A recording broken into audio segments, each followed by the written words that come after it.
Okay, if you just joined us, the Jerusalem Post says he was a rabid right-wing Zionist. And he used the terms that right-wing neocons and Zionists use on radio in the U.S. It's just a fact. I don't know if he wrote this manifesto. The Easter Bunny could have done it. It's admitted that his Facebook was manipulated. It was in the Google Wayback Machine saved. And we were able to track that. Other big news reports are confirming that someone went in and changed it from Knights-Templar Illuminati member, Mason, to Christian conservative. This is a rebranding, clearly, regardless of whether it's real or not, from the Muslim threat, we're taking your rights away because of it, to everybody's a terrorist. And I told you this was coming last week. We had drills the days before, blowing up things less than a kilometer away. We had the police showing up, knowing the gunman's name, and saying, hands up. They show up 90 minutes later, and then they don't take him out. They just say, hey, lay your gun down, Breivik, and anders-behring-breivik. And he comes out and does that. He's going to serve 21 years maximum, and he's going to be this big Hitlerian hero when he gets out, I guess. I compare it to that because Hitler did the same thing with his beer hall attack on the parliament, and then he got put in jail for a year and a half and wrote Mein Kampf. That was all staged. So this is definitely nasty. They want to have a new clash of civilizations, and this has got that written all over it. And the fact that he's fawning around with the kill all the Muslims, oh, I love Israel stuff. Or that could be a complex frame-up of that. I mean, again, you can't believe the Facebook, you can't believe the web stuff. We don't know any of this. And they wouldn't let him be seen in court. They wouldn't let him be seen in court. They wouldn't let him speak in front of the camera. So we don't know if he's even saying these things he said. To me, he looks highly intelligent, but he also, with that little smirk, looks like he's flown over the cuckoo's nest. Obsessive-compulsive, basically. Webster Tarpley, doctor of history, frequent guest here and contributor, tarpley.net. My friend, what do you think's really going on here? We just had Dr. Steve Pachenik on, his illustrious career in Black Ops himself. The Jack Ryan character in the Tom Clancy Patriot Games novels, co-author with him. He's saying this is the pristine, real terrorism, the equivalent of the gilded unicorn, never known before. He admits most terror is state-sponsored. He says this is not synthetic. What says Webster Griffin Tarpley? Well, I have to say, in regard to your previous guest, when Morrow was being held by the Red Brigades, I was part of the effort to try to find Morrow and to save his life, and I guess your previous guest was on the other side of that. So I have to disagree with him again. What we've got here with Breivik is a patsy on steroids. This is either a psychotic or a fanatic or a double agent or a mercenary or something like this. He is entirely a creature of NATO intelligence, and this entire event is inconceivable without sponsorship by NATO intelligence. First of all, concerning the ideological profile of the patsy, I mean, one of the main rules in an analysis, as you've shown over the years, is that we don't want to focus too much on the patsy that is being projected through the world media. We want to look for the technicians and the moles that they don't want you to see, because the whole thing is designed to get you to fix it. Yeah, he's all flashy, and the Photoshop glamour shots, the videos, the treatises, it's all a big fat ball of bacon on the end of a hook trying to catch a crawdad. Right, it's like a public relations firm has gone to work for him. He's got publicity photos. It's like a press kit that people have been given for this character. Now, just interesting, in this 1,500-page screed of his, and maybe you can also comment on this, as I understand it from the London Daily Telegraph, a lot of that is simply plagiarized, lifted word for word from the Unabomber manifesto. And that already is a contradiction, because... No, they admit about 95% of it is plagiarized and unattributed, which is what intelligence agencies just recently constantly get caught recycling garbage. I guess the CIA or NATO intelligence budget didn't allow them to go out and hire some new hack writers. But again, enough of him. Let's look for the moles and let's look for the technicians. Maybe we start with the technicians. According to this interesting Oslo newspaper, VG, and I've been getting some reports from some very fine people in Norway, VG reports eyewitnesses. There are at least 2 eyewitnesses that they name and other eyewitnesses unnamed at this youth camp on the island who state emphatically, categorically, there is a second shooter, and they even give you a description. He's 1 meter, 80 centimeters tall, dark hair, Nordic features, whatever that means. I guess it means something in their parlance. Lantern jaw. Just keep going here. Yeah. This looks like the person who actually carried out the shooting, because we've seen this again and again, right? With Major Hassan at Fort Hood, there were 1 to 2 more drills, other shooters, Columbine, 7/7. Sirhan, with Cho, Virginia Tech, there was a second shooter there. Now, the police response to this, as I understand it, is to say there may be somebody else. This is an ongoing investigation, but if you talk about a second shooter, then you're spreading fear. Now, that's obviously they want to suppress this. So I think this is important. Don't let them write this out of the media narrative, because it did get into CNN and CBS Radio News and France 24, and the world media have somehow registered that there was... No, just like John Doe number 2 did, and then the FBI agent came out and told the LA Times. I've seen the tapes that we've confiscated under national security. It shows McVeigh with a whole bunch of people, including John Doe number 2. And we had eyewitnesses from inside the building that saw McVeigh a day before with the very same men inside doing telephone company work with gray sticks of butter.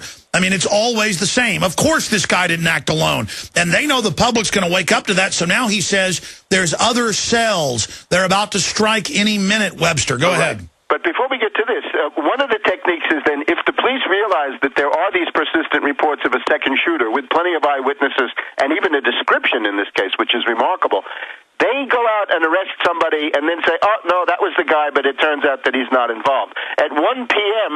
on Friday, a man with a knife was arrested and then released. There have been, as I understand it, raids in a number of countries. There's even a guy in Poland. According to my reports, there's a guy in Poland who is still being held under suspicion. He at least has been arrested in Poland as a possible accomplice. So this is the thing to look at, because we have to assume that this other figure is the second shooter, the technician. In other words, the person who really has the weaponry. He's described as somebody with an automatic rifle and a revolver or a handgun. And we have to assume that it's going to be very difficult to kill 75 or 80 people on an island if you're just one person. That poses just intrinsic problems, barriers that it's going to be very hard for anybody to go through. So this is, I think, the first thing.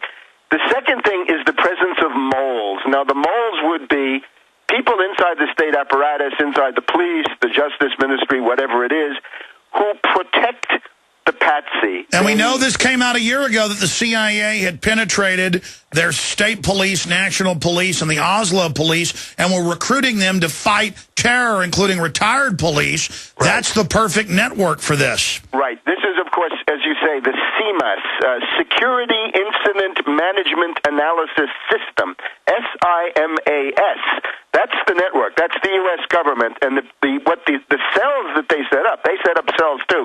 These are called Surveillance Detection Units, SDUs.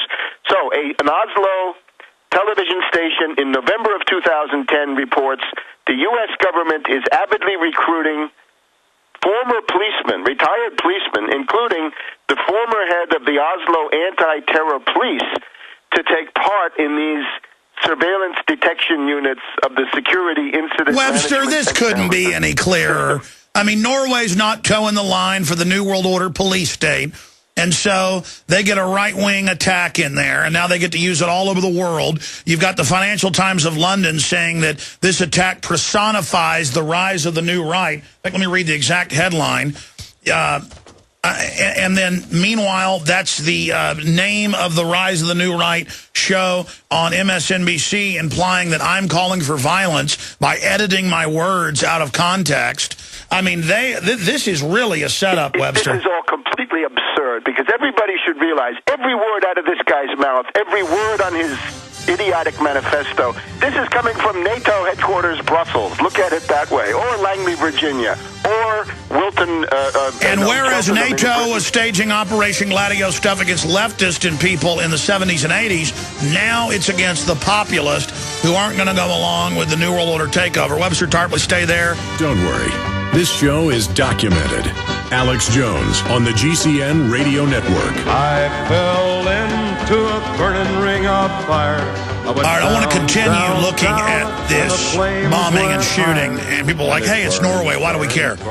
Ladies and gentlemen, they are all over the news. Every major TV station, every major network in Europe, the United States, England, saying they are going to start putting conservatives on no-fly list, with no judge, no jury. They're going to start tracking everybody. They're going to start demonizing. They're going to start tracking gun purchases outside of law. The ATF already started that. I saw all the pre-scripting to change the war on terror away from only hyperventilating about Muslims underneath the table trying to bite you to the white people, the conservatives, the libertarians. You know, they are the devil. If somebody's Hispanic and a libertarian, look out, or black and into freedom, look out. This is basically about the system going after everybody. The left are terrorists. The Muslims are terrorists. The right-wing are terrorists. Everybody's a terrorist but the ruling class. And you look at all of these things as Facebook being changed and Christian and conservative being added. I mean, I disagree with Dr. Pachinik. I mean, I can see from his perspective that, you know, he thinks this is real. I mean, I don't see evidence of that. And I wish that was the truth, because that's not as scary as knowing the system did this. Now, Webster, we have their own media saying, look, for some reason, NATO and the U.S. are infiltrating us. We have a history of over 200 bombings in Gladio. For those that don't know, tell folks what Gladio is and NATO stay-behind networks.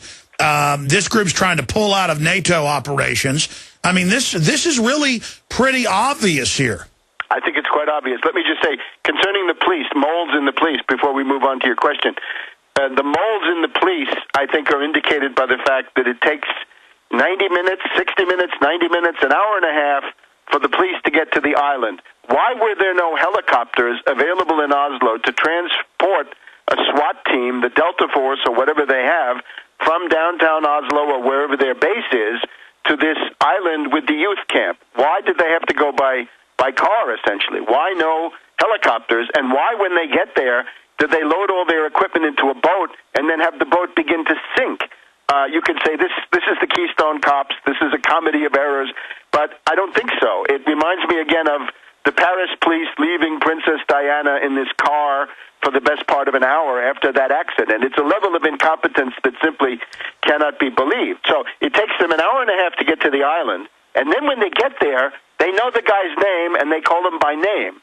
Now this indicates a profound subversion of the Norwegian police. I would point out, this is a monarchy, and in monarchies, it's easier in many cases to subvert the government institutions than it is in something that's not a monarchy. So I think that also plays into it. So I think we've got a patsy. He's being built up. He's a media star.